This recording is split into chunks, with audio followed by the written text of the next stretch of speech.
আসামি হাসানুল হক ইনু তার বিরুদ্ধে গঠিত ৩ নম্বর চার্জে ১ লক্ষ টাকা ক্ষতিপূরণ সহ ১০ বছরের সশ্রম কারাদণ্ডে দণ্ডিত করা।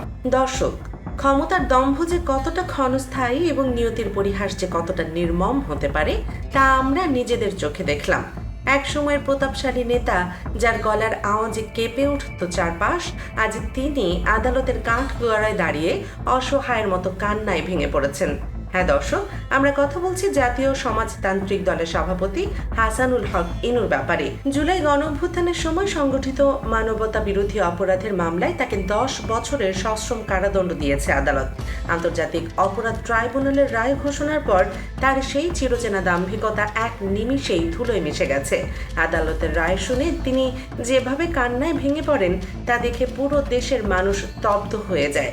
অথচ কিছুক্ষণ আগেও তার চেহারায় যে অহংকার ছিল তা দেখে বোঝার উপায় ছিল না যে তার জন্য কি ভয়াবহ পরিণতি অপেক্ষা করছে। ভাইরাল হওয়া একটি ভিডিওতে দেখা যায়, যখন ইনুকে কড়া পুলিশি পাহারায় আদালতে আনা হচ্ছিল তখনও তার দম্ভ ছিল আকাশচুম্বী। তিনি সেখানে পুলিশের সদস্যদের রীতিমতো হুমকি ধামকি দিচ্ছিলেন এবং অত্যন্ত উগ্র কণ্ঠে বলতে থাকেন যে আমার হাত ধরার সাহস তোদেরকে দিয়েছে। ইনু সাহেব তখনও বুঝতে পারেনি যে সময়ের চাকা ঘুরে গেছে এবং তার ক্ষমতার দাপট চিরতরে শেষ হয়ে গেছে। কিছুক্ষণ পরে যখন বিচারক তার চূড়ান্ত রায় পড়লেন তখন তার সমস্ত অহংকার চূর্ণ বিচূর্ণ হয়ে গেল। আদালত যখন তাকে 10 বছরের কারাদণ্ড দিল তখন জাদ্রেল ইনুর চোখে নেমে এলো অঝোর ধারার জল। তিনি আবেগ ধরে রাখতে পারলেন না এবং আদালতের ভেতরেই কান্নায় ভেঙে পড়লেন। এই দৃশ্যটি সামাজিক যোগাযোগ মাধ্যমে বিশাল আলোড়ন তৈরি করেছে। ইনু সাহেব মাত্র 10 বছরের জেলের রায় শুনে হাও মাও করে কাঁদছেন, অথচ দেশের ইতিহাস বড় অদ্ভুত।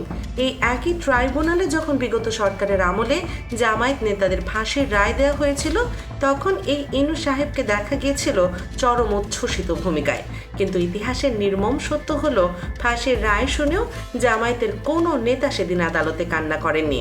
তারা শক্তভাবে সেই রায় মেনে নিয়েছিলেন, কারণ তারা মনে করেছিলেন যে তারা একটি জালিমের আদালতের মুখোমুখি হয়েছেন। আর আজ ইনুকে দেখুন, মাত্র 10 বছরের কারাদণ্ডের কথা শুনেই তার মনে কি ভয়ঙ্কর ভয়ের সৃষ্টি হয়েছে। সামান্য জেল খাটার ভয়ে তার এই শোচনীয় অবস্থা। অনেকে রসিকতা করে বলছেন, ফাঁসির রায় হলে তো তিনি হয়তো আদালতের ভেতরে স্ট্রোক করে মারা যেতেন। এই জন্যই সাধারণ মানুষ পরম করুণাময় আল্লাহকে স্মরণ করছেন এবং বলছেন যে আল্লাহ ছাড় দিলেও কখনো ছেড়ে দেন না। ইনুর এই অসহায় কান্না দেখে দেশের সাধারণ মানুষ এবং নেটিজেনরা ফেসবুকে নানাভাবে তাদের উচ্ছ্বাস প্রকাশ করছেন। একজন লিখেছেন, হায়রে ক্ষমতার দম্ভ আজ কোথায় গেল।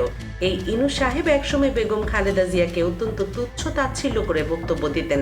আজ তার এই অসহায় কান্না দেখার মতো কেউ নেই, সান্ত্বনা দেওয়ার মতো একটা মানুষও আদালতের আশেপাশে উপস্থিত ছিল না। বর্তমানে হাসানুল হক ইনুর বয়স প্রায় ৭৯ বছর। এই বয়সে একজন মানুষ আর কতদিনই বাঁচবেন? আল্লাহ যদি চান তবে হয়তো সর্বোচ্চ আরো 10 বছর বা 15 বছর বাঁচতে পারেন। এর মানে হলো তার জীবনের বাকি দিনগুলো হয়তো তাকে কারাগারের অন্ধকার 4 দেয়ালের মাঝেই কাটাতে হবে। সম্ভবত এই নির্মম বাস্তবতার কথা চিন্তা করি তিনি আজ আদালতের ভেতরে নিজেকে ধরে রাখতে পারেননি। রায় শোনার মুহূর্তে ইনু সাহেব হয়তো ভেবেছিলেন, যদি ক্ষমতার মোহে অন্ধ না হতাম, শেখ হাসিনার প্রতিটি অপকর্মের এভাবে অন্ধ সায় না দিতাম, তাহলে জীবনের শেষ প্রান্তে এসে এমন চরম অপমান সহ্য করতে হতো না। ইনুর কান্নার এই ভিডিওটি আমাদের সমাজের জন্য এক চরম নির্মম শিক্ষা। আর যারা রাষ্ট্রীয় ক্ষমতায় বসে আছেন বা আগামীতে ক্ষমতায় আসার স্বপ্ন দেখছেন, তাদের সবার জন্য এতে এক অদৃশ্য বার্তা লুকিয়ে আছে। সময়ের চাকা ঘুরে গেলে কত ক্ষমতাধর মানুষও যে একটা নিঃসঙ্গ হয়ে পড়তে পারে, ইনু সাহেব তার বড় প্রমাণ। অথচ কয়েক বছর আগেও যাদের পায়ের আওয়াজে চারপাশ কাঁপত, আজ তাদের কেউ একটা সাধারণ সালাম পর্যন্ত দেয় না। তাদের আকাশচুম্বী সম্মান যেন কর্পূরের মতো বাতাসে মিলিয়ে গেছে। যে মানুষটি সাবেক প্রধানমন্ত্রী শেখ হাসিনার প্রতিটি অন্যায় টিকিয়ে রাখার জন্য নিজের পুরো রাজনৈতিক জীবন বাজি ধরলেন, আজ তারা পুরো গোষ্ঠী সহ প্রিয়জনরা দেশ ছাড়া হয়ে ঘুরছেন। সবচেয়ে বড় পরিহাস হলো, শেখ হাসিনা কিংবা তার পরিবারের কেউ কিন্তু আজ বাংলাদেশের কোনো জেলে বন্দী নেই। যাকে ক্ষমতায় টিকে রাখার জন্য ইনু সাহেব এত অপকর্ম করলেন, সেই হাসিনার কোনো আত্মীয় স্বজনকে আজও গ্রেফতার হতে হয়নি। অথচ হাসিনার অপকর্মের অন্ধ সঙ্গী হবার কারণে নিজের জীবনের বাকি দিনগুলো ইনুকে কাটাতে হবে কারাগারের নির্মম প্রকোষ্ঠে। এজলাসে বসে কান্না করতে থাকা ইনুর সেই বিধ্বস্ত চেহারার দিকে তাকানো যাচ্ছিল না। তার চোখের শূন্য চাহনি পরিষ্কারভাবে বলে দিচ্ছিল মানুষ কতটা চূর্ণ বিচূর্ণ হয়ে গেছেন। ক্ষমতা যে সত্যি চিরস্থায়ী নয় এবং ক্ষমতার মোহে অন্ধ হওয়া মানুষগুলোর পরিণতি যে কতটা ভয়াবহ হয় আজ তা প্রমাণিত হলো। নিয়তির এই নির্মম পরিহাস আমাদের বারবার মনে করিয়ে দেয় যে অহংকার আর দাপট দেখিয়ে সাময়িক সুবিধা পাওয়া গেল দিন শেষে সবাইকে একাকী এক বিশাল শূন্যতার মুখোমুখি দাঁড়াতে হয়। এখানে উল্লেখ করা প্রয়োজন যে জুলাই গণঅভ্যুত্থানের সময় সংগঠিত মানবতা বিরোধী অপরাধের মামলায় হাসানুল হক ইনুর বিরুদ্ধে রাষ্ট্রপক্ষ থেকে মোট 8টি অভিযোগ আনা হয়েছিল। দীর্ঘ আইনি প্রক্রিয়ায় আদালত এর মধ্যে 3টি অভিযোগ সম্পূর্ণভাবে প্রমাণ করতে সক্ষম হয়। এই 3টি অভিযোগে প্রমাণিত হওয়ার কারণে তাকে 10 বছর কারাভোগ করতে হবে। বাকি 5টি অভিযোগে রাষ্ট্রপক্ষ পর্যাপ্ত প্রমাণ উপস্থাপন করতে না পারায় সেগুলোতে তাকে খালাস দেওয়া হয়েছে। গত মঙ্গলবার আন্তর্জাতিক অপরাধ ট্রাইব্যুনাল 2 এর চেয়ারম্যান বিচারপতি নজরুল ইসলাম চৌধুরীর নেতৃত্বাধীন 3 সদস্যের বেঞ্চ অত্যন্ত জনাকীর্ণ আদালতে এই ঐতিহাসিক মামলার রায় ঘোষণা করেন। এই ট্রাইব্যুনালের অপর 2 সদস্য হলেন বিচারক মোহাম্মদ মঞ্জুরুল বাসিত এবং বিচারক নূর মোহাম্মদ শাহরিয়ার কবির। এই চাঞ্চল্যকর মামলার একমাত্র আসামি ছিলেন ইনু নিজে। তাকে কড়া নিরাপত্তার মধ্য দিয়ে কারাগার থেকে সরাসরি ট্রাইব্যুনালে হাজির করা হয়। মানুষের প্রবল আগ্রহের কথা বিবেচনা করে রায় ঘোষণার পুরো প্রক্রিয়াটি বাংলাদেশ টেলিভিশনে সরাসরি সম্প্রচার করা হয়। ট্রাইব্যুনাল তার রায়ে স্পষ্ট করে বলেছেন যে আসামির বিরুদ্ধে উত্থাপিত 3, 6 এবং 7 নম্বর অভিযোগগুলো সম্পূর্ণভাবে প্রমাণিত হয়েছে। 3 নম্বর অভিযোগটি প্রমাণিত হয় ইনুকে 10 বছরের সশ্রম কারাদণ্ড দেয়া হলো। 6 নম্বর অভিযোগটি প্রমাণিত হয় তাকে 1 লাখ টাকা অর্থদণ্ড সহ আরও 10 বছরের সশ্রম কারাদণ্ড দেয়া হলো। একইভাবে 7 নম্বর অভিযোগে আরও 1 লাখ টাকা ক্ষতিপূরণ সহ 10 বছরের সশ্রম কারাদণ্ডে দণ্ডিত করা হলো। তবে নিয়ম অনুযায়ী আসামির বিরুদ্ধে আরোপিত এই কারাদণ্ডের সব সাজা যুগপৎ অর্থাৎ একসাথে চলতে থাকবে। এর সহজ অর্থ হলো ইনুকে সর্বমোট 10 বছর কারাভোগ করতে হবে। ইনুর বিরুদ্ধে যেসব অপরাধ প্রমাণিত হয়েছে তার বিবরণ অত্যন্ত ভয়াবহ। ছবি দেখে আন্দোলনকারী ছাত্র জনতার তালিকা প্রণয়ন করে তাদের খুঁজে বের করে আটক ও অমানসিক নির্যাতনের জন্য কুষ্টিয়ার এসপিকে ফোনে সরাসরি নির্দেশ দেওয়ার অভিযোগটি আদালতের কাছে প্রমাণিত হয়েছে।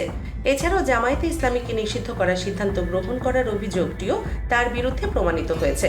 রাষ্ট্রপক্ষে দেওয়ার তথ্য মতে এই গুরুত্বপূর্ণ মামলার তদন্ত প্রক্রিয়া 25শে মার্চ শুরু হয়েছিল। দীর্ঘ তদন্ত শেষে 11ই সেপ্টেম্বর আদালতে চূড়ান্ত তদন্ত প্রতিবেদন দাখিল করা হয়। উভয় পক্ষের শুনানির পর 2রা নভেম্বর আসামির বিরুদ্ধে অভিযোগ গঠন করেন ট্রাইব্যুনাল। 30শে নভেম্বর এই মামলার আনুষ্ঠানিক বিচার কাজ শুরু হয়। রাষ্ট্রপক্ষ তাদের অভিযোগ প্রমাণ করার জন্য 10 জন সাক্ষীকে আদালতে হাজির করে। অন্যদিকে আসামি পক্ষ মাত্র 2 জন সাফাই সাক্ষী হাজির করতে পেরেছিল। উভয় পক্ষের সাক্ষ্য গ্রহণ সম্পন্ন হওয়ার পর 13ই মে যুক্তিতর্ক উপস্থাপন শেষ হয়। দীর্ঘ প্রতিরক্ষার পর গত মঙ্গলবার সেই কাঙ্ক্ষিত রায় ঘোষণা হলো। আমরা জানি ক্ষমতার রাজনীতি সবসময় একরকম থাকে না। আর যিনি ক্ষমতার সর্বোচ্চ চূড়ায় বসে আছেন কাল হয়তো তিনি সাধারণ মানুষের চেয়েও অসহায়। ইনুর এই কান্না আমাদের সেই শিক্ষাই দিচ্ছে সত্যিকারের অপরাধী কখনোই আইনের হাত থেকে বাঁচতে পারে না।